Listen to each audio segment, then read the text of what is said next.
আসসালামু আলাইকুম। আজ যারা আপনার কাজ দেখে হাসাহাসি করছে একসময় তারাই আপনার সাথে হাত মিলাবে। এই কথাটা কেন বললাম? আপনাকে একটা স্টোরি শুনাই।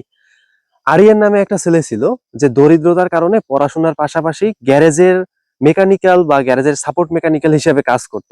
ও ওর কাজের সময়ের বাহিরে গাড়ির বিভিন্ন পুরনো নষ্ট পার্টস পাতি দিয়ে নতুন কিছু তৈরির চেষ্টা করত। ও এমন একটা কিছু তৈরি করতে চাইতো যেটা হবে পরিবেশ বান্ধব একটা গাড়ি, পরিবেশের কোনো ধরনের ক্ষয়ক্ষতি করবে না। ও ওর প্রচেষ্টা চালিয়ে যেতে থাকে। কিন্তু ওর বড়লোক বিভিন্ন বন্ধুরা যারা পড়াশোনায় অনেক ভালো ছিল এবং আর্থিকভাবেও তারা সচ্ছল ছিল, তারা এইসব বিষয় দেখে হাসাহাসি করত। ওর এইসব পাগলামি তারা অপচয় মনে করতো বা অযথা সময় নষ্ট মনে করতো। কিন্তু একসময় দেখা যায় 4-5 বছর পরে একটা লঞ্চিং ইভেন্টে আরিয়ানের একটা গাড়ির মোড়ক উন্মোচন হয়, যেখানে ওর বিভিন্ন বন্ধুরা ছিল যারা বিভিন্ন গাড়ির উচ্চপদস্থ কর্মকর্তা হিসেবে বিভিন্ন গাড়ির কোম্পানিতে তারা কাজ করত।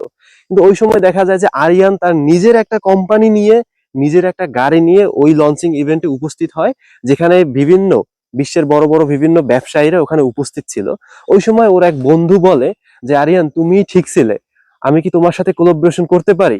সো আপনি আপনার কাজকে সুন্দরভাবে চালিয়ে যেতে থাকেন। একসময় দেখবেন যে আপনাকে এখন দেখে যারা হাসাহাসি করছে তারাই একসময় আপনার সাথে হাত মিলাবে।